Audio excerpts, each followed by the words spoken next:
ভাগৱত শাস্ত্ৰ ভগৱান কৃষ্ণৰ বাংময় মূৰ্তি বুলি কৈছে। তেনেয়ম বাংময় মূৰ্তি প্ৰত্যক্ষ বৰ্ততে হৰি সেৱাত শ্ৰৱণাত পথত দৰ্শনাত পাপনাশিনী। পদ্মপুৰাণ উত্তৰখণ্ড ভাগৱত মহাত্ম্য ৩য় অধ্যায় ৬২ নম্বৰ শ্লোক। ভগৱান কৃষ্ণৰ বাংময় মূৰ্তি বুলি কোৱা হয়। শব্দ আকাৰে বাণী আকাৰে ভাগৱতত বিৰাজমান হৈ আছে। উদ্ধৱক কৈছিল বৈকুণ্ঠ প্ৰয়াণৰ প্ৰাক মুহূৰ্তত, হে উদ্ধৱে প্ৰশ্ন কৰিছিল, হে প্ৰভু তুমি যদি বৈকুণ্ঠলৈ গুচি যোৱা তোমাক আমি ভক্তসকলে ক'ত বিচাৰি পাম? তদ বিয়োগেনতে ভক্তম কথম স্থায়সন্তি ভূতলে নিৰ্গুণ উপাসনে কষ্টমত কিঞ্চিত বিচাৰায়। পদ্মপুৰাণ উত্তৰখণ্ড ভাগৱত মহাত্ম্য ৩য় অধ্যায় ৫৯ নম্বৰ শ্লোক। তেতিয়া ভগৱান কৃষ্ণই কৈছিল যে উদ্ধৱ মই মোৰ সমস্ত বলবীৰ্য ভাগৱতৰ মাজত বিলীন কৰি থ'ম, আৰু সেইকাৰণে কৈছে তেনেয়ম বাংময় মূৰ্তি। ভগৱান কৃষ্ণ প্ৰতিটো শব্দত বিৰাজমান হৈ আছে। এতিয়া কৃষ্ণ শব্দবিলাক আমাৰ ভিতৰলৈ গ'লে কি লাভ হ'ব?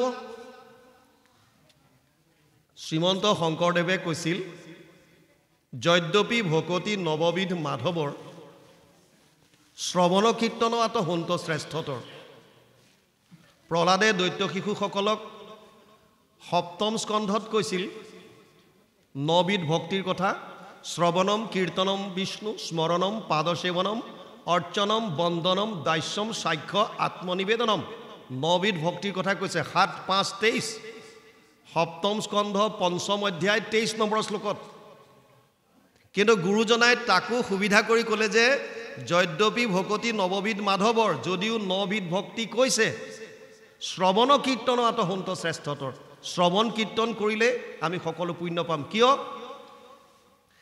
ইয়াত যেনিবা মানি ল'লোঁ কৃষ্ণময় হৈ আছে সকলো শব্দ, আমি শ্ৰৱণ কৰিলোঁ, ভাগৱতৰ শব্দবিলাক আমাৰ কৰ্ণপথেদি ভিতৰলৈ গ'ল, আমাৰ কি লাভ হ'ব? এতিয়া লাভ কি হ'ব? চাওক,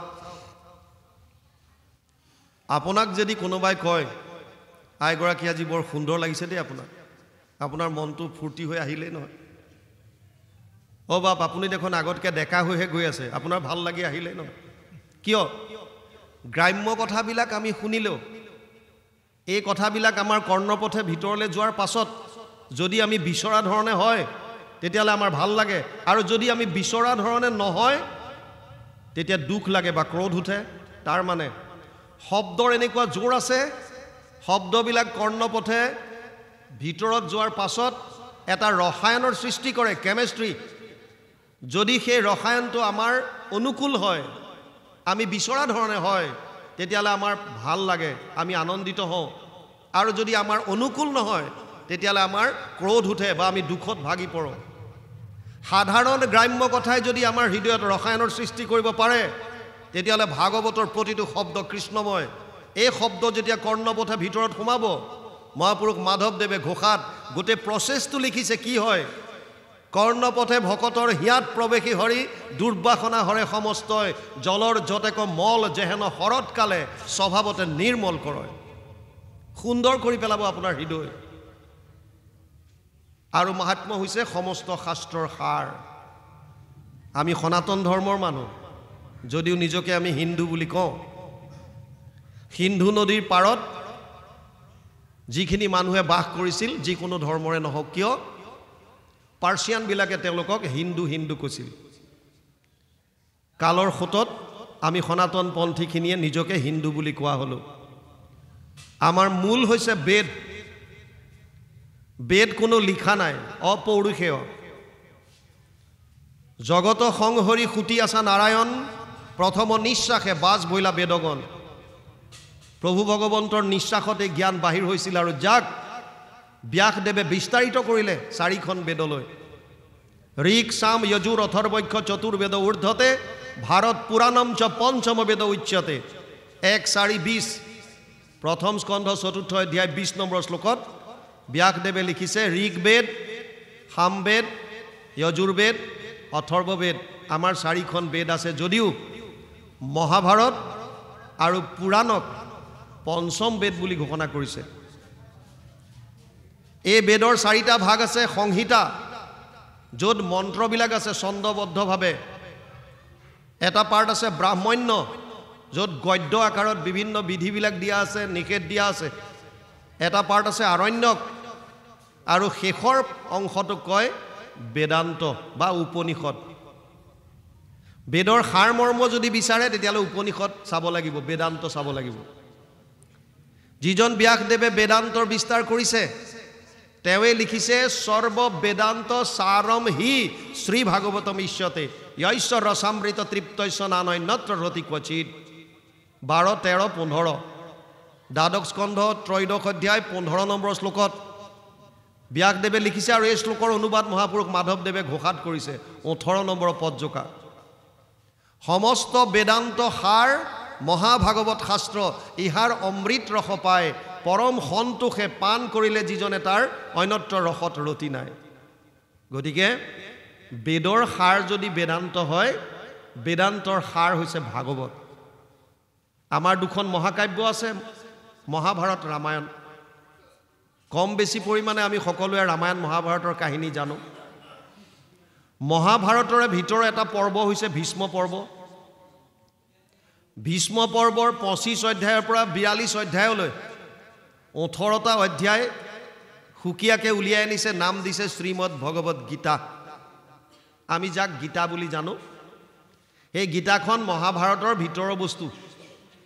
ভাগৱত যদি শ্ৰৱণ কৰে ইয়াত ৰামায়ণৰ কথাও পাব, নৱম স্কন্ধ ৰাজবংশাৱলী। মহাভাৰতৰ কথাও পাব, প্ৰথমৰ পৰাই আৰম্ভ হৈছে, আৰু গীতাৰ কথাও আছে। তাৰ মানে ভাগৱত এনেকুৱা এখন গ্ৰন্থ য'ত বেদ বেদান্তৰ সাৰ, ৰামায়ণ মহাভাৰত গীতা সমস্তৰ সাৰ এই ভাগৱতৰ মাজত সুমুৱাই থৈছে। 18,000 শ্লোক আছে, 10টা লক্ষণ দিছে ইয়াত।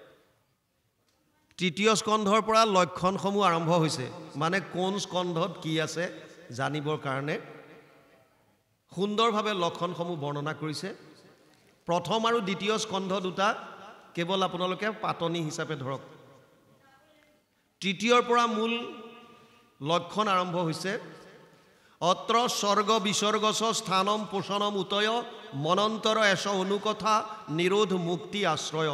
10টা লক্ষণ, 2, 10, 1 দ্বিতীয় স্কন্ধ 10ম অধ্যায় প্ৰথম শ্লোকত লিখিছে।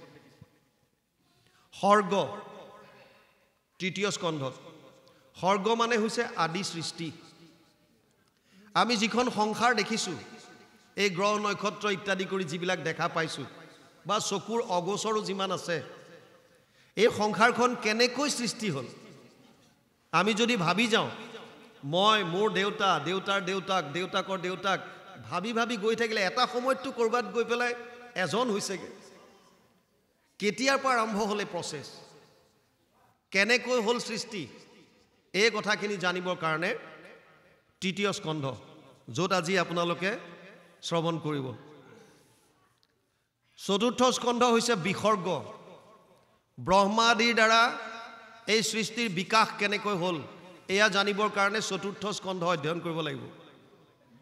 পঞ্চম স্কন্ধত লক্ষণ হৈছে স্থান। বিভিন্ন স্থানৰ বিষয়ে ভূগোল আৰু গ্ৰহ নক্ষত্ৰৰ বিষয়ে খগোল, ভূগোল আৰু খগোলৰ বিষয়ে জানিবৰ কাৰণে পঞ্চম স্কন্ধ। ষষ্ঠ স্কন্ধ লক্ষণ হৈছে পোষণ। ভগৱান কৃষ্ণই কেনেকৈনো জীৱবিলাক পোষণ কৰে এয়া জানিবৰ কাৰণে ষষ্ঠ স্কন্ধ। অজামিল উপাখ্যান, চিত্ৰকেতু উপাখ্যান, বৃত্ৰাসুৰ বধ বিভিন্ন কাহিনীৰ দ্বাৰা বৰ্ণনা কৰিছে। সপ্তম স্কন্ধ লক্ষণ হৈছে উতি। উতি মানে বাসনা। আমাৰ 3 ধৰণৰ বাসনা আছে, দৈবিক বাসনা, আসুৰিক বাসনা আৰু মানৱীয় বাসনা। দৈবিক বাসনাৰ কথা বুজাবলৈ গৈ প্ৰহ্লাদ চৰিত্ৰ আনিছে। আসুৰিক বাসনাৰ কথা বুজাবলৈ গৈ হিৰণ্যকশিপু আৰু হিৰণ্যাক্ষৰ বৰ্ণনা আনিছে। মানৱীয় বাসনাৰ কথা ক'বলৈ গৈ বৰ্ণাশ্ৰম ধৰ্মৰ কথা, যদিও সংস্কৃত ভাগৱতত আছে, অসমীয়ালৈ ইয়াৰ অনুবাদ কৰা নাই। কাৰণ ভক্তি মাৰ্গত বৰ্ণাশ্ৰম ধৰ্মৰ প্ৰয়োজন নাই। মহাপুৰুষ মাধৱদেৱে লিখিছে, নহো জানা আমি 4 জাতি, 4ও আশ্ৰমী নহো আতি। আমি কোন তেতিয়াহ'লে? দাসৰো দাস, টান দাসৱ হৈলোঁ আমি। আমাৰ এটাই জাতি, আমি সকলো দাস, তেওঁ আমাৰ স্বামী, আমি তেওঁৰ দাস। অষ্টমত আছে মনন্তৰ, মনুপুত্ৰসকলৰ বিষয়ে, মনু আৰু মনুপুত্ৰসকলৰ বিৱৰণ। নৱম স্কন্ধ ৰাজবংশাৱলী, চন্দ্ৰবংশ সূৰ্যবংশৰ বিভিন্ন কাহিনী, ৰজা মহাৰজাৰ বিষয়ে পাব। দশম স্কন্ধ লক্ষণ হৈছে নিৰোধ। 335টা সংস্কৃত ভাগৱতৰ অধ্যায়ৰ 90টা অধ্যায় আছে দশমত। অনুবাদ কৰোঁতে 3টা ভাগ কৰিছে, আদি চোৱা, মধ্য চোৱা, শেষ চোৱা। একাদশ স্কন্ধ মুক্তি, দ্বাদশ স্কন্ধ আশ্ৰয়। আশ্ৰয় মানে শৰণ।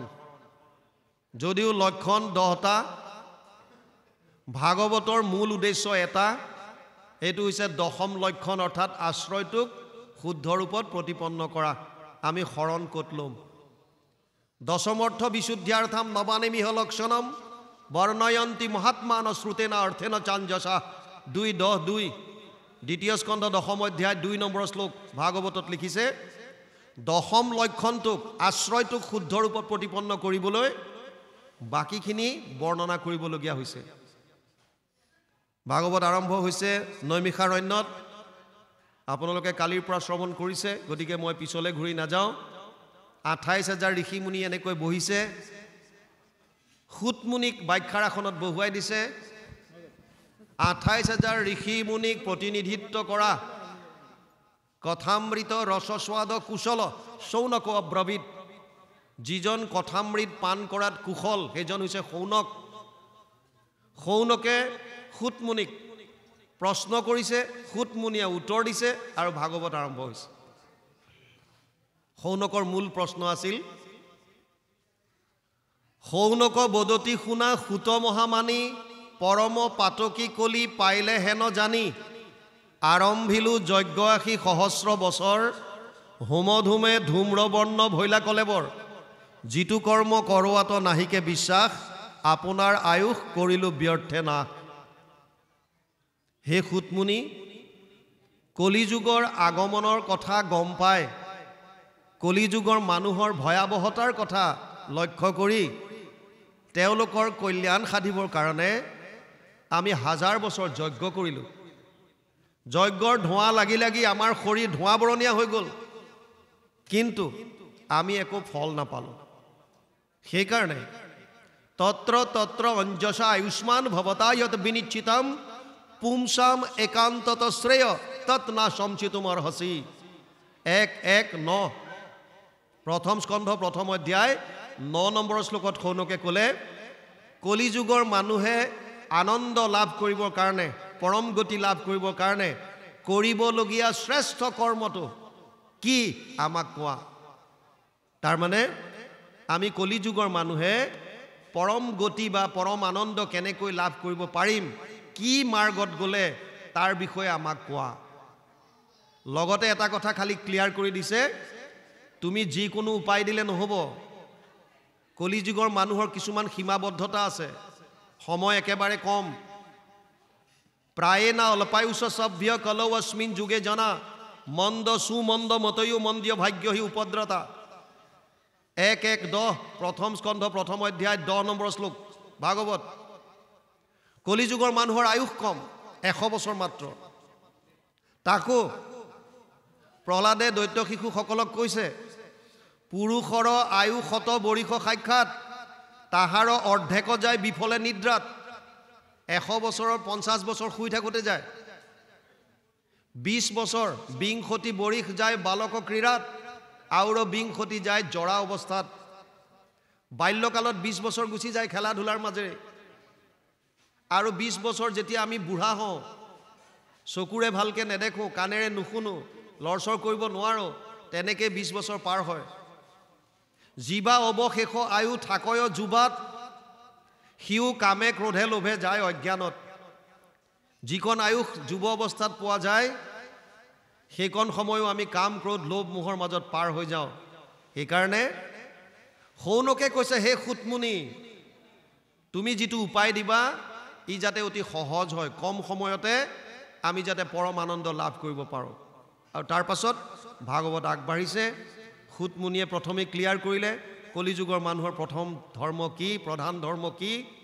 সবেই পুংসাম পৰো ধৰ্ম ইয়াতো ভক্তিৰ অধোক্ষজে অহেতুকি অপ্ৰতিহত যেন আত্মা সম্প্ৰসিদতি 1-2-6 প্ৰথম স্কন্ধ 2য় অধ্যায় 6 নম্বৰ শ্লোকত খুতমুনিয়ে ক্লিয়াৰ কৰি দিলে কলিযুগৰ মানুহৰ মুখ্য ধৰ্ম এটাই পৰম ধৰ্ম এটাই এটো হৈছে কৃষ্ণত ভক্তি কিন্তু শৰ্ত দিছে দুটা এটা হৈছে অহেতুকি হেতু থাকিব নোৱাৰিব নিষ্কাম আৰু দ্বিতীয়টো হৈছে অপ্ৰতিহত মানে নিৰন্তৰভাৱে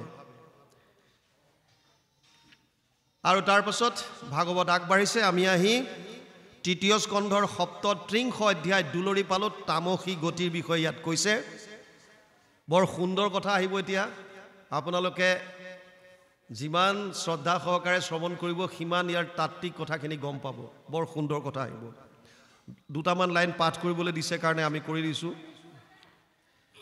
ও কপিল বদতি শুনিও মানবী জীৱৰ নিকাৰ যত কৰ্মৰ ইচ্ছাই পুৰুষৰ মন প্ৰৱেশয় উদৰত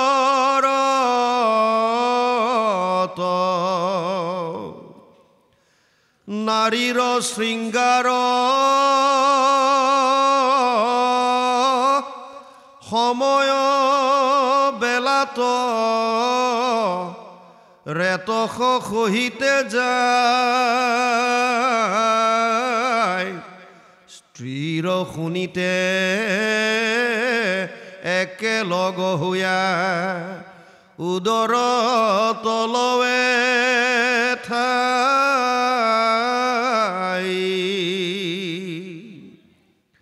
কৃষ্ণ মেকৰাত ভৈলে দুয়ো লগ হয় অবৰ্তুল পঞ্চৰাত দশম দিনত কঠিন হয় ও বদৰি ফলৰ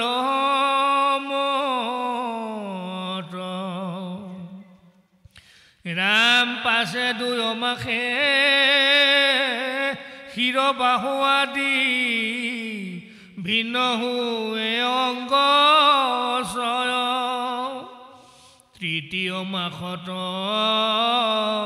লোম আদি নখ চিহ্ন লিংগ উপজ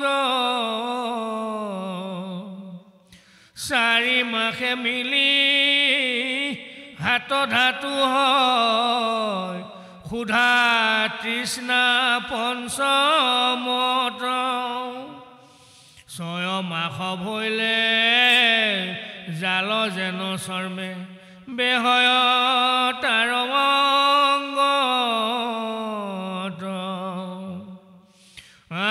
মাতৃৰ দক্ষিণ উদৰত ভ্ৰমে খনে সমযোগ যায় যেন মতে তৈত বালক বাৰ হয় তাৰ কথা শুনা অপ্যায়নী নামে নাৰী গোট তাৰ নাৰীত হৈ আছে বন্ধ স্থিৰ অন্তত সেই মতে সিটো নাৰীৰ আছে সম্বন্ধ সেই পথে যায় অন্নপানৰ মাতৃয়ে যত ভুঞ্জয় তাত হন্তে সিটো চোৱালৰ দেহ প্ৰতিখনে বাহি যায়